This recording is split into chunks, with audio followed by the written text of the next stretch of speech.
คันเราเมื่อข่อยก็งงคือกันตอนนั้นเอ้าข่อยบ่ได้ผิดหยังไปเมื่อเฮาตอนนั้นนะเฮากลางคืนแบบนี้ข่อยไปกาดเช้าเลยไปเอาปีขายได้40,000ตอนนั้นเลยมอบให้ลาวให้แม่หรือให้เมียให้เมีย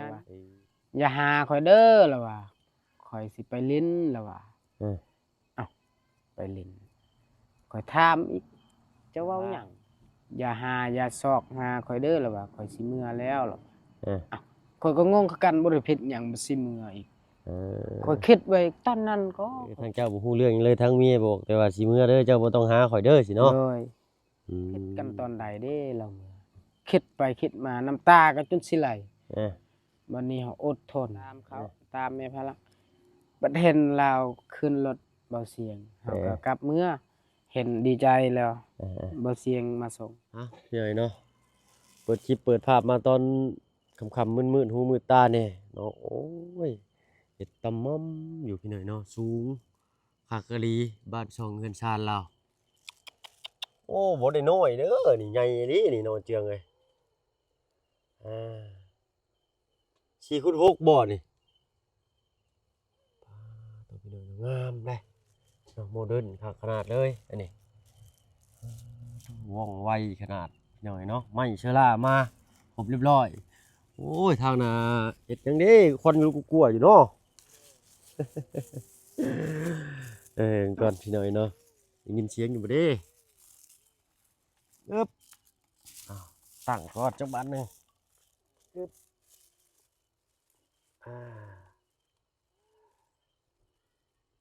อึ๊บเห็นอยู่เนาะพี่หน่อยเนาะ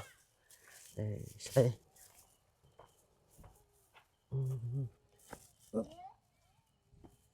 เจ้าพลักนี่คืออ้อยอยู่เลยเนาะฮึบโอ้อันนั้นบ่โอ้มาฉันขอบใจน้องขอบใจโอ้คือมีเบอร์โทรแท้นี่0205554สร้างโอ้เบอร์โทรสร้างบ่เบิ่งขออนุญาตนั่งจักบาทกับพี่หน่อยเนาะเอ้ามายามค่ำยามมืดพี่หน่อยเนาะมาซ่าก่อนหมู่คือสิแหละ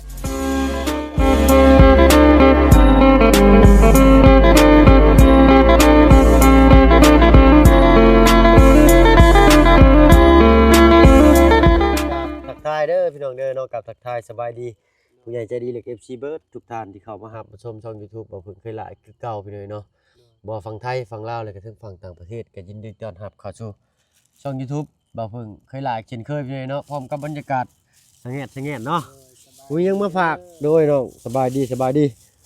มีฮอทดอกกับลูกชิ้นเนาะลองชิมเบิ่งลองอุ่นแล้วก็ชิมเบิ่งเลย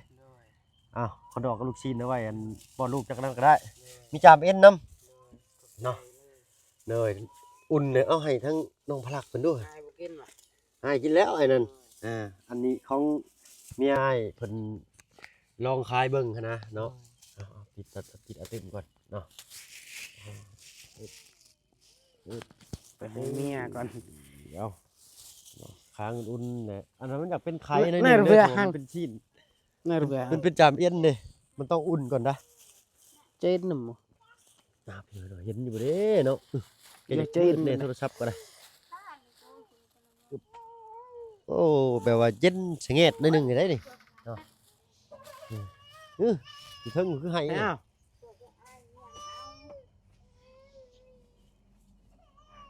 โยเจนนะฮังเนาะเอา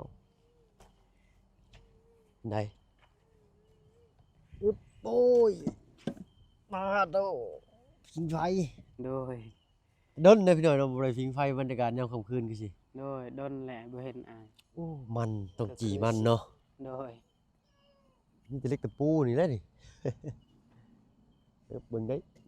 ลวกมือได้น่ะมันชุกเลยแหละหักอุ่นก็ได้มันจังนั่นเจนน้ำหังเอ้ยจานเลยเป็นไงน้องบ้านช่องขึ้นชานงามลึเนาะสูงคักเนาะเดี๋ยวจะโอ้พี่หน่อยเนาะบริญาณน้ำยันในแล้วบ้านนี่ฮะขึ้นฮอดพุ่นก็ห้อยบ้านซะแล้วมีบ่อนอยู่แล้วนี่เนาะไม่เชื่อล่ะจักแผ่นเนาะ85โดยสมมาพอควรอยู่พี่น้อยเนาะบ่ได้ลังน้อยเด้สูงคักกะลีคือเรานี่เนาะโดยอ้ายปากออกเนาะคือมันเย็นเด้ แม่นออกกันเนาะ โดย กินข้าวกินน้ำเรียบร้อย โดยเฮากินแต่ตอนเที่ยงแล้วอิ่ม หมูยังบ่ได้กินอยู่บ่นี่ตอนแรก โดยยังบ่หิว ยังบ่หิวซ้ำ โดยเมียน่ะกำลังกิน เนาะบ้านเมียเจ้าได้ยังกินข้าวแรงมื้อนี่ กินอาหารเบาจันทร์ซื้อมาให้ ทางลุงจันทร์เพิ่นซื้อมาฝากมาต้อน เนาะ เนาะเลยเอามารอบนี้พี่น้อยเนาะขึ้นมา3ก๊ก3เคยคือเก่าเด้อพี่น้อยเนาะ โดย เอารถจักรซ่อนใส่ท้ายรถใหญ่เนาะเพราะว่าเวียกงานสิได้แบ่งปันกันไปเนาะ โดย ทางเพิ่นก็ไปรับผิดชอบบ้านน้องต้นกล้าเพิ่นเนาะโอ้ยขาดตกบกพร่องใดๆก็กราบขอโทษขออภัยนำหลายๆพี่น้อยเนาะบ่ทวงบ่ทันใดๆก็ขอโทษนำหลายๆบ้านน้องต้นกล้ากำลังย่อเสามื้ออื่นเนาะข้าวของหยังก็ที่ว่าจำเป็นก็ไปซื้อมาให้เพิ่นแล้วแหละ โดย จักมื้อได้เฮือนเจ้านี่เนาะสองทิศฮอดบ่ฮอดอยู่ ยังบ่ฮอด ยังบ่ฮอดบ่ โดย โอ้ 5กับ8มื้อนี้บ่ 8เลย8 5กับ8นี่บ่ โดยตอนยกเสาวันพุธโดย พฤหัสศุกร์เว้อคือเฮ็ดก่อนไอ้มื้อ อืม เฮ็ดก่อนไอ้มื้อแม่นบ่ แม่นตอนยกเสานี่วันพุธ อ่ะ พุธมันกลายมือหนึงแล้วหนึ่งพุธวันพุธนี่2พฤหัส3 ศุกร์ พฤหัสศุกร์4 เสาร์ เสาร์ อาทิตย์ 5อาทิตย์6เดือนนี้วันหยังล่ะ วันพฤหัสแล้วมื้อนี้ฮะ พฤหัสเนาะ เกือบทิศปลายแล้ว อาทิตย์ปลายแล้วจันทร์อังคารพุธพฤหัส9 มื้อแล้ว 9มื้อ โดย โอ้โตขึ้นจักเทื่อเด้อนี่มื้อแต่ละมื้อขึ้นจักเทื่ออะไรเด้อนี่ ขึ้น ขึ้นไปเบิ่งอะนะ หลายเทื่อ ห แล้ ลายว เทื่อ โดย ตะกี้ยังบ่ได้ปูพื้นแม่นบ่ โดย ขึ้นมื้อละ2เทื่อ โดย บาดนี้ปูพื้นแล้ว โดย ขึ้นไปแล่นมื้อละจักเทื่อ ประมาณ6-7 เทื่อ อ๋อ เดือนนี้ก็5ก็ลงแต่เฮือนใหม่ หากะลงก็น่อยสิได้ขึ้นอีกแล้วนี่เนาะ โดย จะได้พาขึ้นไปเบิ่ง โดย พี่น้อยเนาะเอาดีอกดีใจนำเด้อน้องเด้อ โดย ไม่แล้วบ่จักฮะ ไม่แล้ว เดี๋ยวพอดีกินได้ซั่นน่ะบ่ยังบ่ไหม้ยัง โดย ดีแหละปิ้งอุ่น อายบ่กินบ่ ๆเฮ้ยเอาเลยน้องเอ้ยน้องไอ้กินนี่แหละ โดย อยู่บ้านเมียเพิ่นก็ปิ้งอยู่ชิมเบิ่งอยู่ โดยแซ่บ แซ่บเนาะ โดย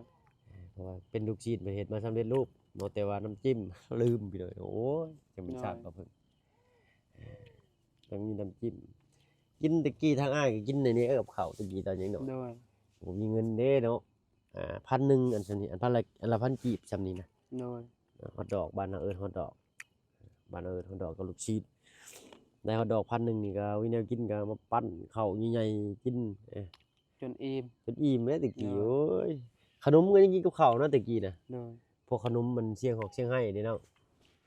กินกับข้าวแล้วเอาขึ้นมาแต่วัด ใหญ่ๆเอาขึ้นมาบ่มีเงินซื้อของกินเด้ตะกี้พออ้ายไปอยู่กรุงเทพ โดย แต่อ้ายอยู่3-4 ปีเอาปีมาก็อยู่นำแม่ใหญ่บัดนี้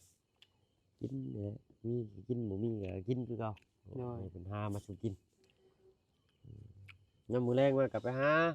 ก้านกบก้านเขียดก้านปูก้านปลาแหละผมอยากไปตะกี้แต่ยังน้อยไปเลาะตามห้วยห้องหนองคลองบึงตามให้นอกให้นา โดย บ้านอ้ายมันเป็นให้นาพอได้กินปูกินปลาแล้วพอได้แจ่วไปปิ้ง โดย ทอดต้มแกงแล้วแต่ชุดแต่ยากนะโอ้ยังบ่นอนน้องพลักกันเนาะ โดยประ โอ้ มาณ อ้ายมาว่าสิเก็บเอาส่งมาให้ลืมน้องเอ้ย โด อ้ายเมื่อแป้งรถอยู่บ้านหารถอ้ายมันบ่อยากดีปานใดแหละก็เลยมาเช็คเพราะว่าสิเอาขึ้นมาขี่อยู่พี่มันเดินทางไกลหั่นนะ โดย แก บ่เป็นหยัง ได้ลืมเนาะมีส่งเจ้าได้สิใช้ได้แต่ว่าค่ามันเด็บเด้อเนาะ โดย มันจะออกสไตล์คือส่งผู้หญิงนี่ โดย เนาะบ่เพิ่งเว้าแล้วก็เว้าอีกพี่น้องหลายเทื่อเลยเว้ากับน้องเพิ่น 2 รอบเลยได้นี่บ่ได้เอามานี่รอบที่3นี่คือสิบ่ได้ลืมเลยแหละพี่น้อง โดย และสิให้ทั้งแม่น้องอินเตอร์เพิ่นลื้อออกมาให้แต่ตู้เพราะว่าแม่น้องอินเตอร์เพิ่นก็บ่ค่อยว่างอะนะยังเว้นก็ออกไปขายของขายลูกชิ้นขายลูกอยู่เฮือนปลัดเพิ่นเนาะคันว่าเฮาไปลื้อมันบัดสิเพเมียสิหายเด้พี่น้อยเนาะ โดย เดี๋ยวต้องให้เพิ่นลื้อให้สิเจ็ดเป็นระเบียบเด้ คือเฮาว่าเอามาบัดพับกองไว้บัดจักตัวใดเป็นตัวใดแล้วเมียสิให้แล้วมันสิว่าเก็บบ่เป็นระเบียบแท้สิว่านะ โดย เดี๋ยวมันในรอบหน้าไอ้สิเตรียมไว้ โดย มีอยู่3-4โตวนี่แหละเอาไว้ใส่เฮ็ดเวียกเฮ็ดงานน่ะนะยังใหม่ๆเด้ โดย ส่งเงินใช้เทื่อ2เทื่อนึงใส่ไปต่อบัตรสิเดือนละเทื่อสิ โด นะ ย มันค้าน้อยได้เจ้าสิใส่ได้บ่ โดยใช้ได้ เนาะเอาไว้ใส่เนาะไว้เฮ็ดเวียกเฮ็ดงาน มันจะคือส่งผู้หญิงนี่แหละ โดย ขาเด็บๆดูเด็บบ่แขนยัดเข้าจักลมหรือบ่เดี๋ยวนี้ โดย อันนี้ได้น้อยอีหลีขาส่งไง โดย คือมื้อนี้แหละพี่น้องนะหาใส่ขาเหยาะขาใหญ่ตั้งแต่ไปเฮ็ดงานอยู่แพลตินัมเนาะศูนย์แฟชั่นศูนย์รวมแฟชั่นเสื้อผ้าผู้หญิงผู้ชายเนาะก็เลยแบบเปลี่ยนสไตล์แต่งตัวไปนำหั้นนะ โดย ตะกี้อ้ายบ่ได้ใส่ได้ส่งขาใหญ่นี่ โดย คือมื้อนี้โอ้ยส่งขาเด็บบ่ใส่เอ้ากินข้าวแล้วบ่ทางน่ะเนาะอี แม่เมียละดีใจแห้งเนาะ ดีใจเลยเนาะ ดีใจได้เฮือนได้ซาน เนาะอันพ่อเฒ่าไม่เฒ่าได้ซะเพิ่นได้มาบ่เพิ่น ผู้ โทรเล่น ผู้เฒ่าแม่พ่อเฒ่าแม่เฒ่าแห้งกระเต็ก สมมุติฮู้ โดยเราดีใจแห้งเนาะขนาดเราบ่เห็นยังบ่เห็นเฮือนเราก็ดีใจแล้วเราอะพ่อเฮาก็คือกันเราว่าดีใจแห้งเราว่าแต่ว่าเราบอกเฮามื้อนั้นเราว่าผู้ใหญ่ใจบุญที่สดซอยสมทบเอื้อนสารล้านแปนอย่าลืมบุญคุณเราว่า พ่อจะบอกให้ได้ละ โดยพ่อจะบอกว่าพ่อบอกว่าให้อันนั้นอวยพรอวยไส้ให้เพิ่นให้ร่ำให้รวย เลย คำที่อวยพรอวยไส้ก็ให้เจริญก้าวหน้าแล้ว เลยเนาะ ไป ดีแล้วน้องเอ้ยเนาะ โดยไปใส่มาใส่ก็ขอให้มีแต่ความปลอดภัย ไม่แล้วโอ้กำลังสิมา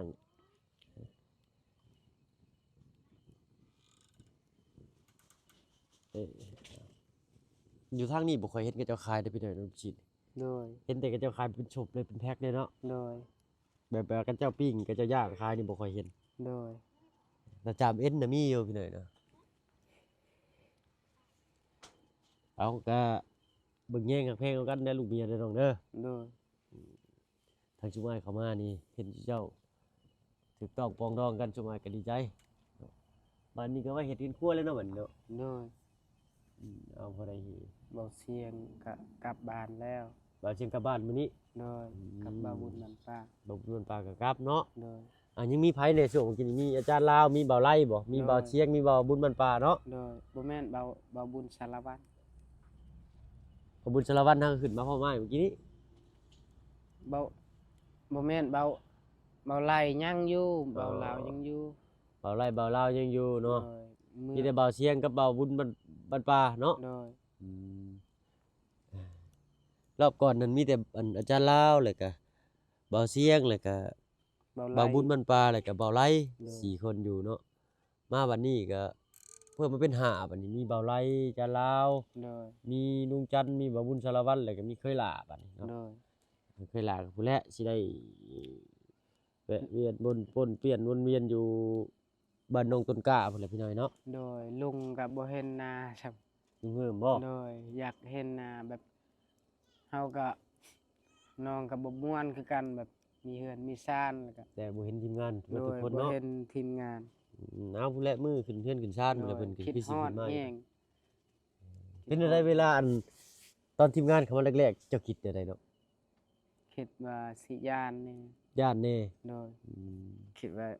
แบบเฮาแบบไปอยู่นำกันมันก็แบบคิดในใจ แบบทีมงานอายก็บ่ได้เว้าหยังแต่ว่าเฮาคิดในใจเฮาว่าสิอายเนี่ยอยู่ สมมุติว่าบ่ได้ถือโตขนาดนั้นเนาะไอ้เนาะ เนาะ เป็นกันเองเห็นบ่คือน้องสอนนะ โดย แต่สมมุติว่าบ่ได้ถือโตได้มีแต่แบบเป็นกันเองใหม่แล้วน้องบางคนก็อาจจะคิดโอ้ยกะเจ้ามานี่บ่กล้าเข้าไปใกล้หันนะเนาะอันบ่คิดก็ได้จังซั่นน่ะซุมอ้ายบ่ได้เป็นแนวนั้นซุมอ้ายเป็นกันเองเนาะ ตอนแรกๆอันก็น้องสอนได้รถใหม่ก็บ่กล้าไปซ้ำ อืม แบบย่านเนี่ยทีมงานอาย ย่านแนวใด โดย ย่าน ย่านแบบ คมย่านเป็นแนวใดย่านซุมอ้าย ย่าน เว้าใส่หรือว่าย่านซุมอ้ายบ่เว้านำบ่หรือแนวใด บ่แม่นบ่ได้ย่านว่าทีมงานอายเว้าใส่บ่ย่าน เออ แบบเฮาย่านแบบ เพื่อโตเฮาแบบเฮาอันนั้นเพื่อแบบบ่มีหยังเด้ ทางน้องเพิ่นคิดว่าเฮาบ่มีหยัง โดยแบบบ่มี ได้ ทรงกรรมบ่แม่นทรงเก่าเสื้อเก่า มันก็เชื่อเก่าแล้วบ่จะกล้าเข้าไปใกล้ซุมอ้าย โดย เนาะน้องเพิ่นคิดจังซี่พี่น้องเนาะ เนาะ ก็บ่เป็นหยังเนาะน้องเพิ่นก็จักสิว่าได้พี่น้องเนาะแบบบ่จะกล้าเข้าไปนะแบบยันพวกเฮาแบบว่าเอ้ยมาหยังมันเชื่อขาดจังซี่นะ โดย ชุมว่าบ่ได้คิดจังซั่นแน่นอนเนาะไผมาเว้านำชุมว่าเว้านำเบิดแหล้คนในแถวหมู่บ้านนี่ก็ได้ โด เนาะ ย พอชุมว่าเข้ามาช่วยเขามาช่วยเหลือเนาะมีเคสใดแบบว่าหนักๆแน่ก็ถ่ายให้ผู้ใหญ่ใจดีเพิ่นเบิ่ง โดย สุมายก็บ่ได้ถือโตขนาดนั้นดอกน้อยเนาะแทบสิบ่ถือโตเลยแหละคือเห็นนั่นแหละสุมายนี่เวลาแล้วเวียกแล้วงานก็นั่งกินข้าวตารางเงินน้องช้อนนั่งกินแจ่วมะขาม โดย มีหยังกินนํกันเนาะ โดย มีมะขามปลาแดกน้องช้อนเอามาสู่กินบ่แม่นว่าโอ้ยปลาแดกมะขามบ่กินได้นี่ โดย คือกันน้องเอ้ยสุอ้ายใช้ชีวิตแบบธรรมดา โดย บ่ได้ใช้ชีวิตหรูหราแต่ใดดอก โดย แต่กี้ก็ใช้ชีวิตธรรมดาติดดินลูกชายชาวนาคือกันน้องเอ้ย โดย สุมายมาเฮ็ดจังซี่ก็เพราะว่ามันเป็นแบบเป็นอาสาเป็นสะพานบุญนี่ผู้ใหญ่เพิ่นเนาะสุมายก็บ่ได้มีเงินมีคำหังมีดอกเนาะก็มีพออยู่พอกินนี่แหละข้าวบ่ขาดแรงแกงบ่ขาดหม้อเนาะก็พอลงวัดลงวานำเพิ่นอยู่หันนะ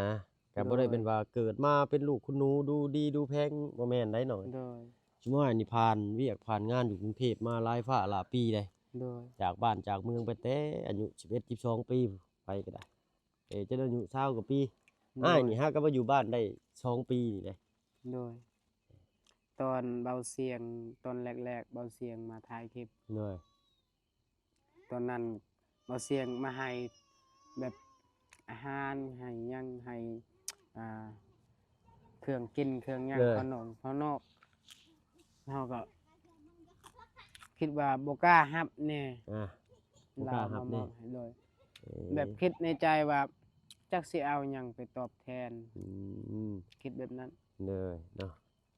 เอาพี่น้อยเนาะความคิดของน้องเพิ่นก็ถือว่าดีได้ โดย เนาะเพิ่นคิดว่ารับของเฮาไปแล้วจักสิเอาหยังมาแลกเปลี่ยนกับของเพิ่นจังซี่นะ โดย ด้วยความเกรงใจน้องหรือบ่กล้าอยากรับตอนแรกบ่น้อง โดย แต่ทางผู้ใหญ่ประเทศเด้อ แบบ ทาง เฮือน บ่เพิ่น ชาน ก็เลย ล้าน เข้าไป แปนเฮือนชานล้านแปนแห่งกระเต็กบ่คิดบ่พันเลย ว่าสิได้ได้ โดย เราบุญวาสนาจะมาฮอดจอดถึงเนี่ยน้องเอ้ย โดย เนาะถึงเพิ่นหยอกกันกับแม่เพิ่นพี่เด้อเนาะเอาก็ดีแล้วน้องเอ้ยจะคิดได้แล้วนั่นหรือว่าน้องเพิ่นคิดดีได้พี่เด้อเนาะ โดย คือเฮาคือกันเนาะเมื่อก่อนเห็นแบบคนมีงอกมีเงินมานี่เฮาก็บ่กล้าเข้าไปปากบ่กล้าเข้าไปถามนำได้ โดย เนาะนอกจากว่าเพิ่นมีมาถามเฮาแล้วมีหยังให้ซอยเฮาจังสิกล้าเข้าไปโอ้ไปล้มนำเพิ่น โดย ก็คิดเดียวกันน้องเอ้ย โดย เนาะคือว่าเฮาตอนนั้นทางเฮาก็ยังแบบบ่ได้มีความกล้าเว้ากล้าปากคือสิเฮาก็เลยอายแหน่เจียมตัวว่าง่ายๆซะพี่น้อยเนาะเฮาเจียมได้เวลาเห็นผู้คนแบบว่ามีงอกมีเงินมีฐานะมาแถวบ้านหรือมาซื้อนั่นซื้อนี่มาโอ้มาล้มนำนี่ช่วงเฮาก็สิบ่กล้าเข้าไปใกล้เพราะว่า โดย โอ้ยันแบบเพิ่นรังเกียจเฮาจังซี่นะอันที่จริงก็เพิ่นก็คือสิบ่คิดคือเฮานี่แหละพี่น้อยเนาะถึงเฮาก็บ่ได้คิดหยังตามชาวบ้านชาวช่องเพิ่นก็ได้เวลาไผถามไปหยังในหมู่บ้านนี่ก็ปกติเด้อพี่น้อยเนาะเพิ่นถามเฮาถามเพิ่นเมื่อก่อนเฮาก็คิดว่าอู้บ่กล้าถามเพิ่นเลย คันสมมุติคอยเป็นแบบคนบ่ดีคน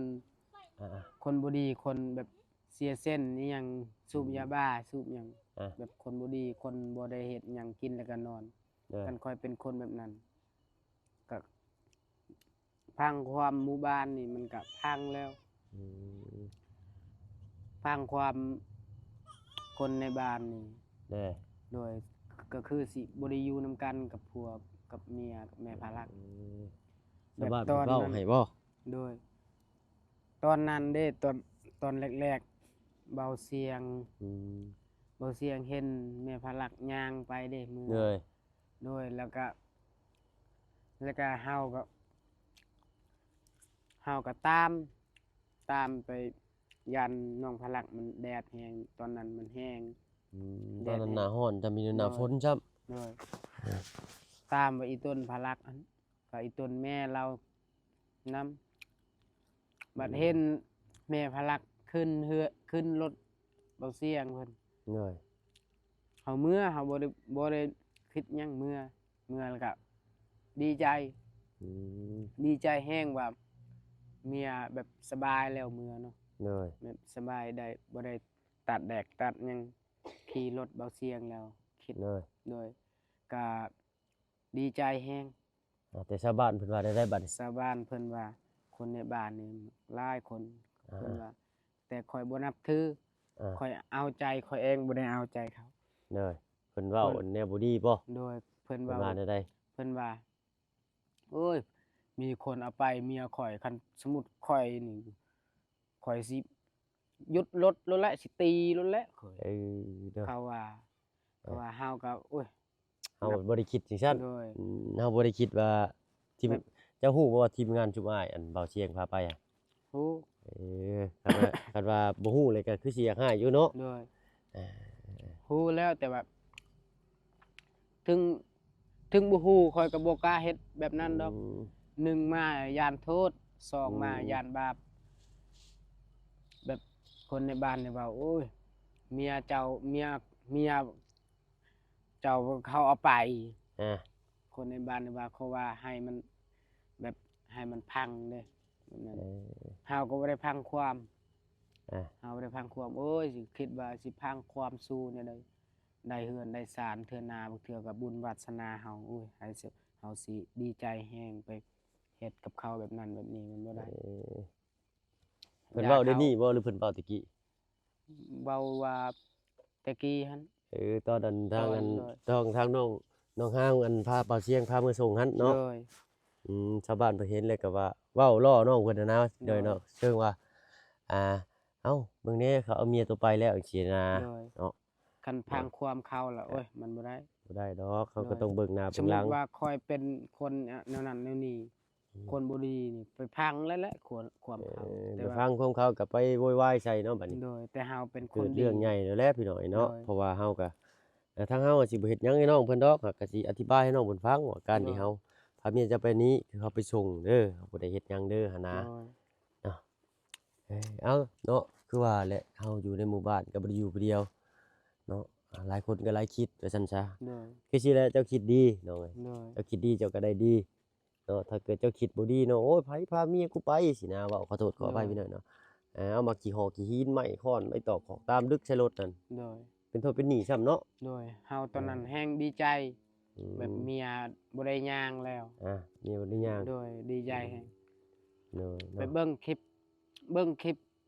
ในโทรศัพท์หมู่ในบ้านนี่ว่าเห็นเมียย่างไปขึ้นภูอยู่อันนั้นบ้านสร้าง เออ น้ำตาก็สิไหลอีต้นพะลักดีใจกับ ก็น้องก็เลยได้ฮู้ว่าอันเบาเชียงพาไปส่งเนาะ โดย เพราะว่าอันเบาเชียงเพิ่นลงคลิปแล้วชาวบ้านเพิ่นก็เบิ่งคลิปอยู่นะ โดย และเจ้าไปขอเบิ่งบ่หรือว่าเจ้าเขาเปิดให้เจ้าเบิ่ง เขาเปิดแบบ อืม เขาว่าเบิ่งเมียตัวเจ้านี่ อ่ะ เบิ่งนี่คันบ่เชื่อแล้วว่าคอยก็บ่พัง เออ เมื่อคอยก็บ่เป็นหยัง เออ แบบใจในใจคือ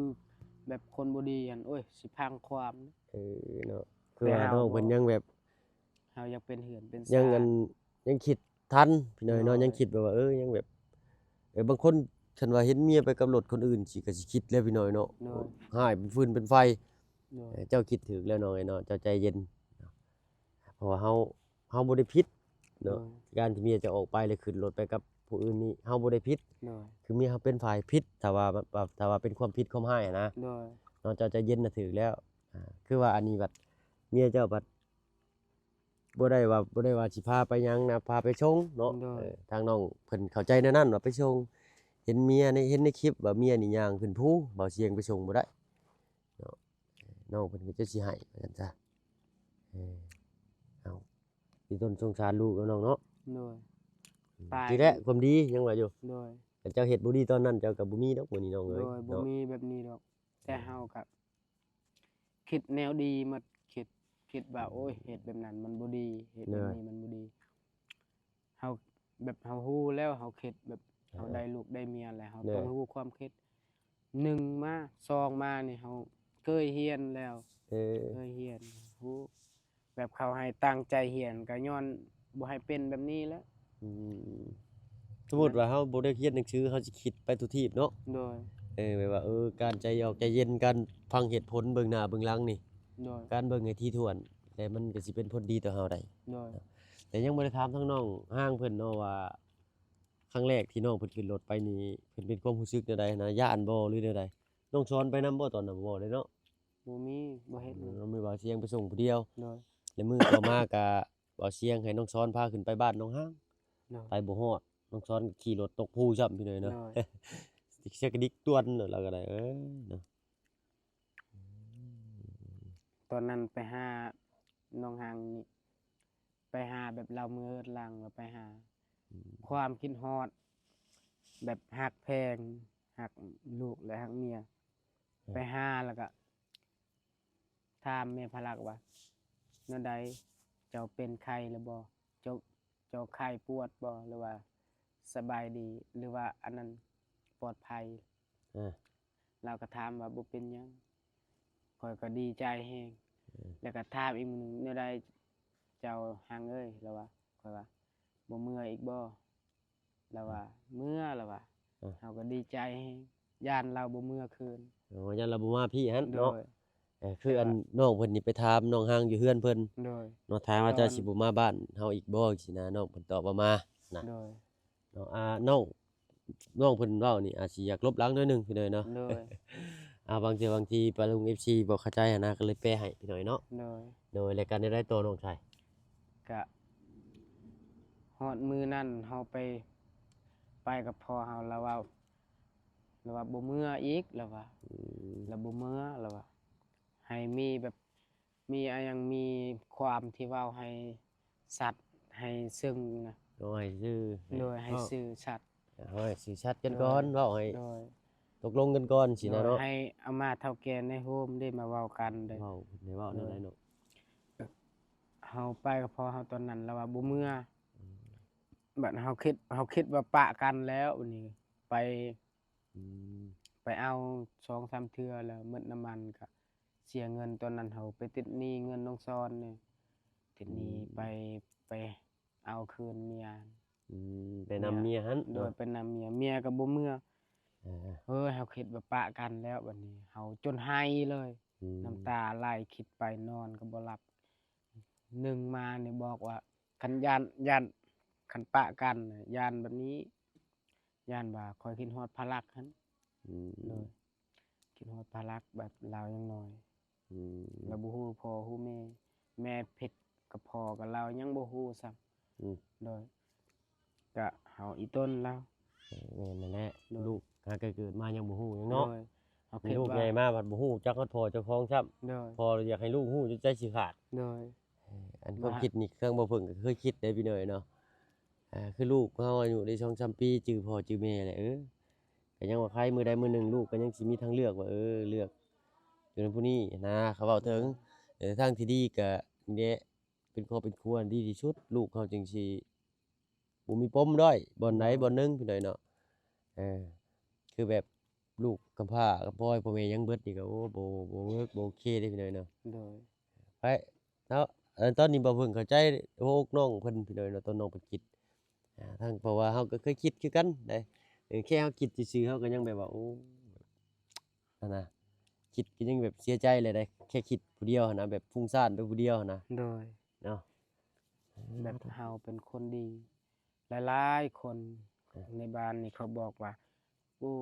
เบิ่งคนอื่น คนในบ้านนี่ว่า เบิ่งคนอื่นได้ลูกได้เมียเขาสิบ่ย้านเลยเมีย เออ คนในบ้านนี่ว่า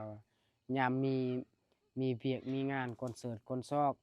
ปาร์ตี้ปาตอก อืม คู่หมู่คู่ไปหมดมีแต่ตัวอันย้านเมียเพิ่นว่าข้อยบ่ได้ย้านดอกเมียก็ย้อนหยังย้อนเพื่อเฮาฮักเฮาแพงเมียย้านมันยังบ่ได้ย้าน แต่ว่าเฮาอยากเป็นเฮือนเป็นซ่าน อ่า กันนับถือเขาเว้าโอ้ย เออ มันบ่ได้อยู่กันจนฮอดมื้อนี้ แม่น เนาะ แน่นอนเพราะว่าเฮาอยู่กับครอบครัวเฮา โดย เฮาสิเอาแต่คำเว้าของคนอื่นมาเก็บมาปฏิบัติกับครอบครัวเฮามันก็บ่แม่นได้ โดย เพราะว่าครอบครัวเจ้าก็ดำรงเป็นชีวิตไปแต่ครอบครัวเจ้า โดย ได้อันนี้มีคำว่าเขาสอนเรื่องดีเฮาเฮาก็คิดว่ามันดีเนาะมันถูกเนาะเฮาก็จึงเฮ็ด ถ้าว่าเอาไปแล้วมันเดือดร้อนเฮาก็บ่เฮ็ดหั้นนะ โด เนาะ ย เนาะ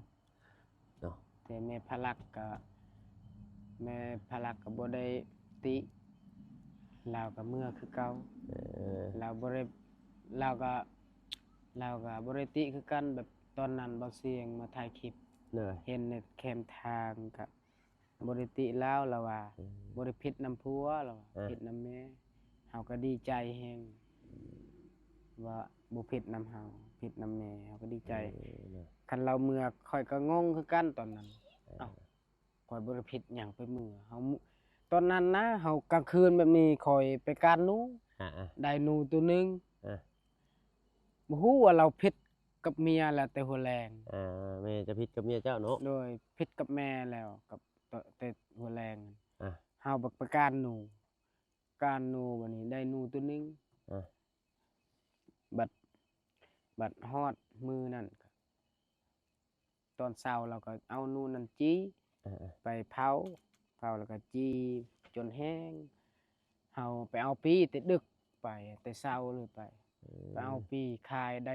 40,000 ตอนนั้น เลย มอบให้ลาวให้ ให้แม่หรือให้เมีย ให้เมียน เออ เอาไว้ซื้อนมให้ลูก เก็บหาเก็บชิปไว้ซื้อนมให้ลูกเนาะ แล้วก็ยากเข้าแล้วก็พอดีเราปิ้งหนู อืม สุกแล้วเฮากินนำกัน อ่า กินนำกันบัดนี้เฮาเมื่อยพักก่อน อ่า กลางคืนบ่ได้นอนทำไปการหนูบัดตอนเช้าไปเอาปีก็เมื่อยบัดนี้ นอนกินข้าวแล้วกินนำกันหนูหั่นก็นอนแล้วว่าแม่พลักว่า อย่าหาข่อยเด้อแล้วว่าข่อยสิไปลิ้นแล้วว่า เออ เอ้าไปลิ้นข่อยถามอีกเจ้าเว้าหยังแล้วว่า อย่าซอกหาข่อยเด้อแล้วว่าข่อยสิเมื่อแล้วแล้ว เออ ข่อยก็งงคือกันบ่ได้ผิดหยังบ่สิเมื่ออีก เออ ข่อยคิดไว้ตอนนั้นก็ข่อยผิดคิดว่าตอนนั้นผิดตอนใดก็คือบ่เห็นผิดหยังเลยบัดเมื่อบ่ฮู้ว่าเราสิผิดเราผิดนำแม่ ทางเจ้าบ่ฮู้เรื่องหยังเลยทั้งเมียบอกแต่ว่าสิเมื่อเด้อเจ้าบ่ต้องหาข่อยเด้อสิเนาะ โดย อืม ข้อยก็คิดเอ้าสิเมื่อหยังผิดหยังเมื่อผิดกันตอนใดเด้เราเมื่อคิดไปคิดมาน้ำตาก็จนสิไหล เออ บัดนี้เฮาอดทน อีตนพลักตามเขาตามแม่พลักบัดเห็นเราขึ้นรถเบาเสียงเฮาก็กลับเมื่อเห็นดีใจแล้ว เออ เบาเสียงมาส่ง เห็นในพังในคลิปเบาเสียงว่าบ่ได้ผิดผัวบ่ได้ผิดนำแม่ แม่ย่าเหรอ ทางเมียอันเว้าคลิปว่า โดยนั่น ว่า แหละ บ่ได้เฮ็ดให้ผิดกัน โดย เนาะแม่ย่าอะไรนี้สิ โดย เนาะ เฮาจึงดีใจ อ้าวพี่น้อยเนาะ บัดฮอด 2-3 มื้อแล้วเฮาจึงฮู้แล้วฮู้แม่ไรนี่ย้อนบ่มีเฮือนนี่แบบตอนนั้นเฮาแม่ให้อยู่ต่างเนาะ เออ บัดไปตัดไม้บ่ทันก็สั่งซี่ก็บ่มีตะปูก็บ่มีเงินก็บ่มีขนาดเงินสิเอาไปซื้อนมให้ลูกก็บ่มี เออ ไปตัดไม้ก็บ่ทัน แม่ก็เลยให้ทางเมียเจ้าเนาะ แม่ก็ให้โดยบัดเมียนเมื่อก่อน เออ คันบ่ได้เฮือนเมื่อบ่ได้เฮือนอยู่หั่นเมื่อแล้วว่าเฮาก็ขมังบ่ทันตัดเด้ เออ บ่ทันตัดไม้คิดว่าเฮาผิดแล้วคือเฮาผิดแล้วแบบนั้นเฮา เฮามีเฮือนให้ลูกกับเมียอยู่เนาะ โดยเฮายอมรับว่าเฮาผิดย้อนหยังผิดย้อนบ่ทันไปตัดไม้ตัดหยังนั้นซื้อสังสีสังซอกหยัง เป็นเดือน หาเงินได้สิชื่อนมลูกใช้สิ โดย มาเฮ็ดชื่อตะปอกกระปูสังกะสอกกะซีอีกแผ่นหนึงก็60 90ผู้จัก โดย จังสิบ่ได้ถูกเด้อพี่น้อยเนาะแผ่นละ100แม่นบ่ต้อง60เนาะ โดย จังสิ6ฟุตนะยาว บ่คิดบ่พันว่าสิได้เฮือนซ่านล้านแป้น เอามีแต่เบิ่งแยงเอาแล้วหลุดน้องเอ้ยเนาะ โดย เอาค่ำมืดแล้วทางอ้ายก็สิมื้อหารับหานอนก่อนบัดนี้เนาะ ได้ มื้อหาโทรหาลูกหาเต้าก่อนเด้อน้อง โด เด้อ ย เอาขอบใจหลายๆที่ ได้ มาเล่าประสบการณ์ของชีวิตที่เพิ่นได้ฟังพี่หน่อยเนาะ โดย ก็ถือว่าเพิ่นน้องเพิ่นก็มีความคิดที่ดีหรือความคิดผู้ใหญ่ได้พี่หน่อยเนาะ โดย เอาขอบใจน้องหลาย โดย ๆ สบายดี สบายดี ไป เจ้า ทา เนาะ งใดเมื่อเฮือนซ่านนอนหลับก็ขอให้สุขมานร่ำรวยเด้อ เด้อ ไปทางใดก็ขอให้มีแต่ความปลอดภัยเด้อทางเบาเพิ่งเพิ่น โดย โดย สา ส ธุ บาย สาธุ ดี เนาะไปเอาอาตึมมาเนาะ โดย สาธุ มึนเบิดก้นข่อย โดยน้องโดยโอ้ยมาค่ำมามืดแน่พี่น้อยเนาะมื้อนี้ก็สิทุ่มหนึงอยู่ได้นี่เอาไปก่อนเมื่อก็เด้อน้องห้างเด้อโดยน้องพลักเพิ่นคือสินอนแล้วพี่น้อยเนาะบ่ซอเพิ่นดอกเนาะไปก่อนน้องชายโอเคไปพี่น้อยเนาะโอ้ยเอาสำหรับคลิปนี้ถ้าว่าเพิ่นเคยละสิขอตัวลำลาแล้วพี่น้อยเนาะพบพรคลิปหน้าสำหรับคลิปนี้ลาแล้วพี่น้อยเนาะอยู่ดีมีแรงเบิดสุขทุกคนสบายดีจ้ะบ้านช่องเพิ่นซ่าล่ะโทรศัพท์ก็สลัวสเลียเด้อพี่น้องเอ้ยเนาะไปแล้วสบายดีจ้ะ